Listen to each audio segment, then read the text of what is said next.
What's up, Lego fans? It's Jake from Jake's Bricks here. If you're new to my channel, I'm just a dad that loves to buy, sell, build, and invest in Lego sets. Today, we're going to be doing the third of those 4 iterations. We're going to be building and we're going to be reviewing this set right here, set 31201, the Harry Potter Art Mosaic. Now, it would be cool if I just built one of those on high-speed build, but I'm not going to do one, not two, not 3, but 4 of these to build the ultimate Hogwarts Crest from Harry Potter. I'm going to be doing it all on high-speed build for you to check out, and I want you to stick around for a review at the end to see if it's worth purchasing. This is $120 in the US for one of these boxes, and to make the ultimate Hogwarts Crest, it takes 4, totaling about $480 just to build the gigantic mosaic Hogwarts Crest. But you're going to watch it unfold right here, right now on the Jake's Bricks YouTube channel. But before we do that, let's just bust this thing open and take a look at what is inside.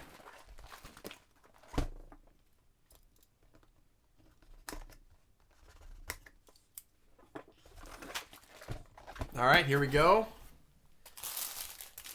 Just a crazy amount of studs. We got silver, blue, green, white. I think this is like dark silver gray. We've got light gray, light bluish gray. We've got black.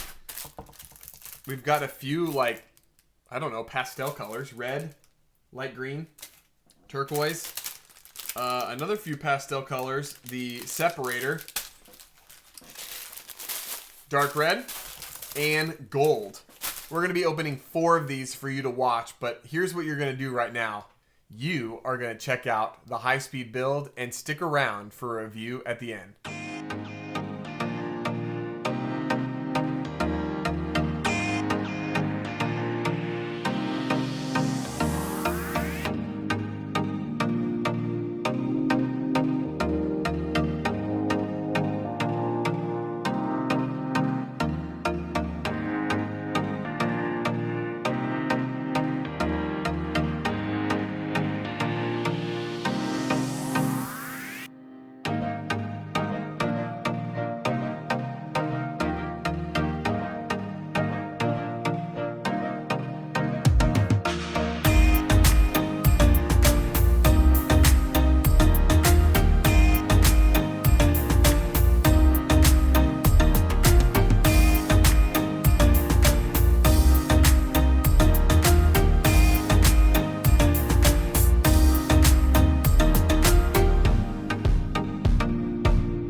Holy cow. 9,600 pieces to make the ultimate Hogwarts Crest.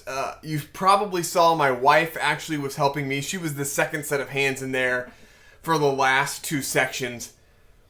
This thing took forever. I mean, over 12 hours with her help to build this incredible piece of art.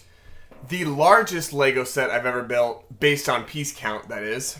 Almost 10,000 pieces.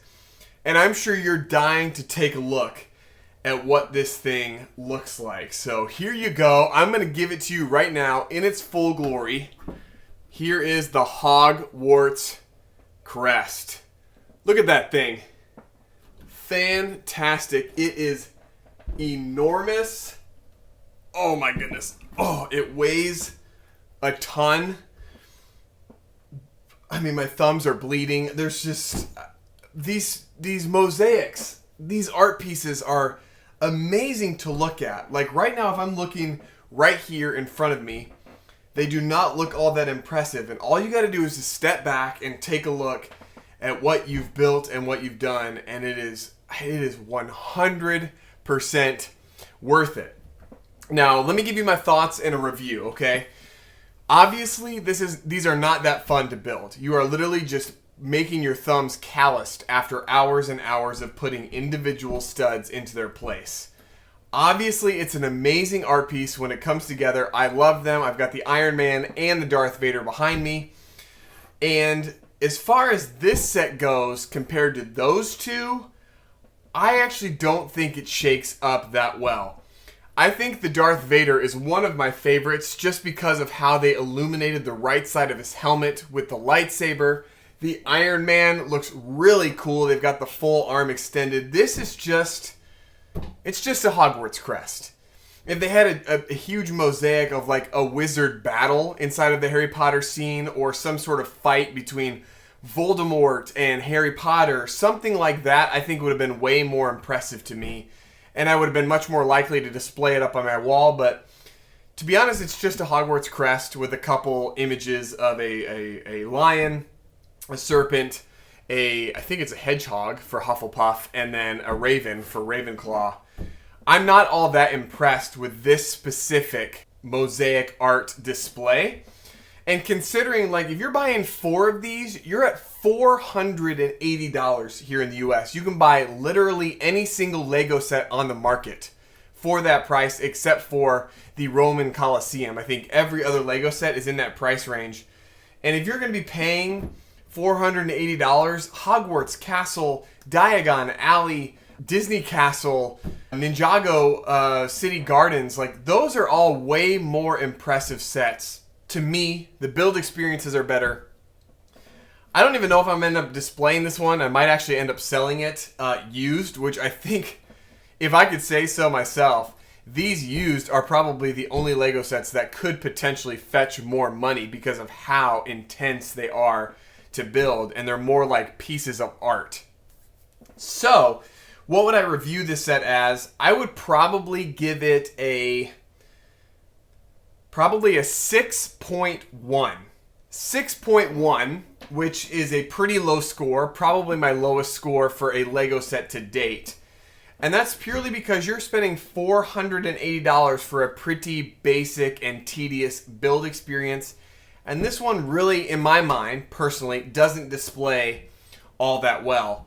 I don't like it compared to the Iron Man and the Darth Vader, which are both $360. To buy 3 of those, you got to buy 4 to make this giant one. And you're left with like a ton of studs left over. I think I did the math in my head. You could probably buy 3 of these, and then you could source the pieces on Bricklink for like an additional $60 to $70. So you could save yourself like $50 if you wanted to just source 3 of these brand new in the box and source some of the pieces individually. The most expensive part are these base plates, the Technic plates that they sit on. But yeah, I'm going to give it a 6.1. Definitely enjoyed seeing it come together, but not a set that I would probably build again, and not really a set I would recommend unless you are a die-hard Harry Potter fan and you love Harry Potter art. Because if you're a fan of that, it probably fits your bill. But outside of that, for Lego builders alike and collectors, it's probably not something that I would pursue if you are going to be spending $480. But that's my review. For more videos, high-speed builds, and reviews, don't forget to like and subscribe. Turn on that notification bell because I love to give you some tips about some Lego sets that are being released and if they are worth it. But for now, y'all, it's Jake from Jake's Bricks signing off. We'll see you guys.